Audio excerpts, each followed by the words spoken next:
channel. So today I'm going to be doing a foundation review, and it's going to be on the infamous Dermacol Film Studio Makeup Cover Foundation, aka Dermacol Foundation. Lately I've been seeing this stuff all over. I've seen really big YouTubers review it. It's known as the world's most full coverage foundation, and so I was like, I want to try this out. So I ordered mine from Amazon.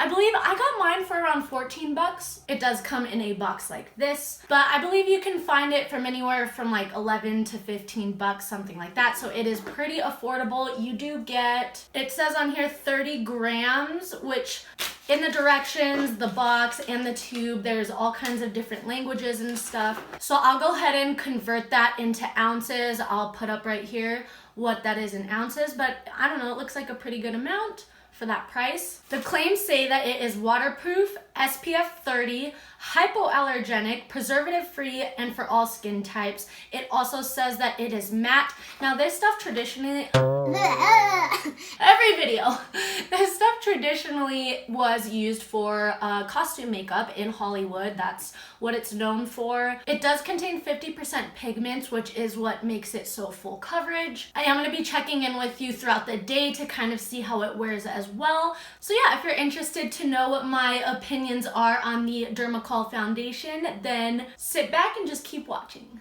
Okay, so I got mine in the color 210. We'll see how it looks. Ooh, okay. The packaging feels like very Neosporin-y, if that makes any sense. You know how like Neosporin tubes have that like hard metal, but it's squishy? That's what it feels like. Oh gosh, that is very full coverage. It's very thick, just swatching it. Oh, I don't know if you guys can see that. I mean, I did kind of put a lot, but. So yeah, first impression of the swatch is it's very thick and very full coverage. So I'm gonna go ahead and prime just half of my face. I'm gonna use the Too Faced Hangover Primer. For the purpose of experimenting, I just wanna see if it will make a difference on one side of my face. The tool I'm gonna be using is my e.l.f. I believe this is a blurring brush. I think it's my go-to foundation brush, so I'm just gonna go ahead and use that on both sides of my face. Let's go ahead and just go right in. All right, let's see how that goes. Oh, super like, oh, it's so full coverage. I clearly used way too much. Okay, so first impression, guys, it covers ridiculously. It is definitely the most full coverage foundation I've ever tried. I want to say it is kind of accentuating my texture a little bit. I'm not sure if it's showing up on camera, and I'm not sure how to look under natural lighting. We'll see, but let's go ahead and go over to the other side.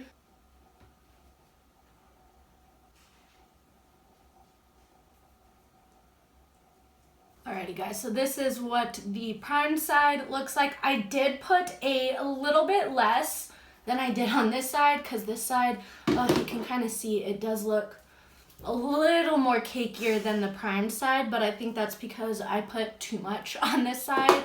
My initial thoughts, like I said, I think it's really pretty. It covers well, but I don't know. I'm getting some texture issues. It's definitely settling in my forehead lines.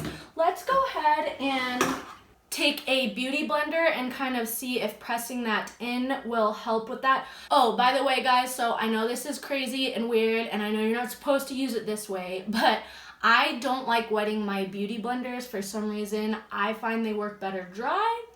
Again, preference thing. But when I have kind of thicker, heavier foundation and it's kind of sitting on top of my skin, I'll go over top with a beauty blender like so and just press it into my skin. By the way, guys, this is Real Techniques beauty blender, way cheaper than the official beauty blender, and I think it works just as good.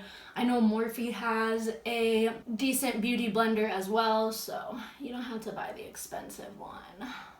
Okay, so after pressing that in, it looks a lot better. So yeah, if you kind of have some texture issues or you have a lot of smile or wrinkle lines, I suggest going in with the brush for the coverage and then going over top and patting. I have to say too, it does feel very light, which I've heard people say. And when I first swatched it, excuse me, I was like, no way is this gonna feel light on my skin. It's so thick, but somehow it really does. So I'm gonna actually try to spot conceal really quick, kind of dabbing it with the Beauty Blender, wiped a little off, so like I have a pimple right here. Let's see how it works to spot conceal.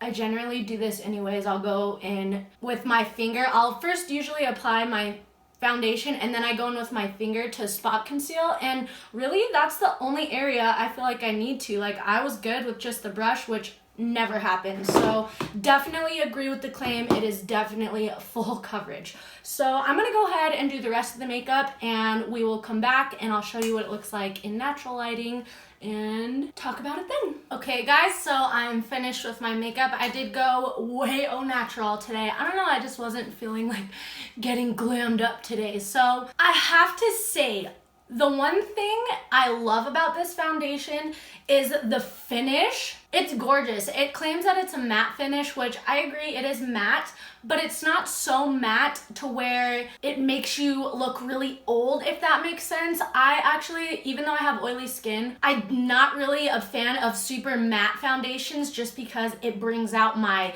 scarring and texture on my face and it makes me look kind of old.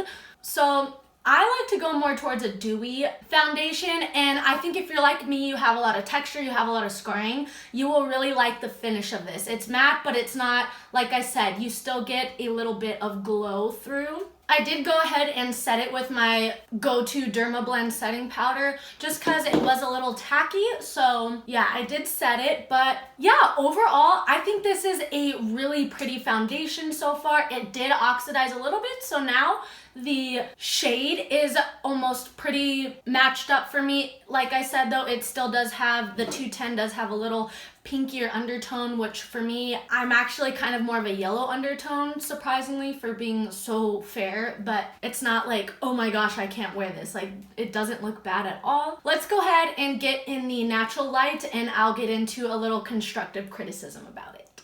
Okay guys, so we are in natural lighting. Ugh, don't mind my poor lips. Jesse and I just got back from California, from Disneyland and Universal Studios, and they got sunburned, so they are ratchet. Which, side note, the best thing for dry, nasty lips like I have is Bag Balm. That's what I have on it right now. But anyways, okay, so here we are in natural lighting. So just kind of like fair warning, like normally my skin does not look very good anyways. It doesn't matter what foundation I've used. I just don't have very nicely textured skin. The only thing I have to say is, as you can see, it is kind of settling in my forehead lines. It looks a little funky kind of right here. And then again, I don't know if you can tell, but in my nose here, it is gathering a little bit. It's not as bad on the side that I did put primer on. So again, maybe this is a foundation that needs primer. We'll see how it wears throughout the day. But yeah, like overall and from far away, like it looks really, really pretty. And like I said, any foundation up close on me does not, you can see my texture, you can see all of that junk. So yeah, I'll go ahead and check in with you guys in a couple hours and we can take a look at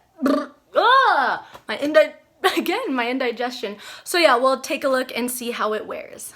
Alrighty guys, so it has only been about 2.5 hours since I originally applied. And okay, the weirdest thing, the side that I put the primer actually looks much oily, much more oily than the side that I applied with no primer. I don't know if it's showing up on camera, but in the mirror and in person, you can clearly tell a difference in the oiliness. So I'm thinking maybe not using a primer is better, but I don't know. It's just, it's settling a little bit. I think this has actually looked more cakey as time has gone on, and it's only been 2.5 hours. Jesse described it perfectly. I asked him right now, I said, hey, what do you think of my new foundation? I'm trying something new. And he described it perfectly. He said, it looks clay-like, which I was like, yes, it does. It totally does. It's kind of accentuating my pores, especially on this side that I am wearing a primer. It is doing, I don't know if you guys can see, but it does not look good on my nose and my forehead as well. It is starting to separate already. So I definitely would not say this is a long wearing foundation. I will say I do like how it looks on the cheek. So as of right now, I might use this foundation kind of just on my cheek area because that is doing just fine. So we'll wait a few more hours and I'll come back and see how it is by then. Alrighty guys, so we're just about to run out of natural sunlight. This foundation has been on about 6.5 hours, almost 7. Okay, so first I'll show you what it looks like right now. I have not touched it. I have not even like blotted, nothing. I haven't done anything to my face. This is exactly how it wears. Same thing, it's looking kind of funky here, definitely on my nose. It really underneath my eyes, like, it's not looking so hot, but on my cheeks and in areas that I don't have a lot of wrinkles, I have more like texture scarring. It's not too bad, but as you can see, you can definitely see my pores. Now let's see, I'm curious to see if I smooth it out, like with my, I'm just using my finger, or for example, like if you were to blot your face with like one of those, I use those e.l.f. I'll get one. Ugh, I'm all out of them, but these guys, pff, your best friend. So usually I will always use that anyways, just to kind of freshen up my makeup. Or if you don't have those, take a piece of toilet paper, separate it. I'm sure you guys have all seen that trick to blot. So after touching up, it looks a little bit better, but it's still just separating. Like I said, I don't think this is a very long wear foundation. My final thoughts, yes, it is full coverage. It's very full coverage. Definitely agree with that. As far as my oiliness, controlling oil, I wasn't super oily, but it's not like I was super matte. It was pretty average. I do think this foundation can look really pretty, especially if you're someone who, I have a lot of like smile lines, you know, wrinkles. I think I've said this in this video 50 bajillion times, but texture issues, stuff like that. But if you're someone who has smooth skin and you want a really like full coverage foundation, if you're going out or a special occasion where you're not going to be out very long, I think this is a pretty foundation for that. But I don't think I would ever wear this again, to be honest, compared to my normal foundation. Like I said, I think what I would do, probably most likely to use the rest of it, is put it on my cheeks, because that's always where I have trouble getting some coverage. But yeah, so I don't know, I guess if I were to rate it on a 1 to 10, 10 being like, oh my gosh, this foundation is the best, I would say this stuff is a 6. Alrighty guys, so I'll be clicking out for the rest of today in this video. Thank you guys so much for watching. If you guys want me to continue to do foundation reviews, go ahead and like this video. And you can also let me know down in the comments, like just, hey, yeah, you know, we want to keep seeing foundation reviews. Or if you don't, you can let me know that too. Say, I'll pass on more foundation reviews. So yeah, and if you are not already, don't forget to hit that subscribe button, and I'll catch you guys in my next video.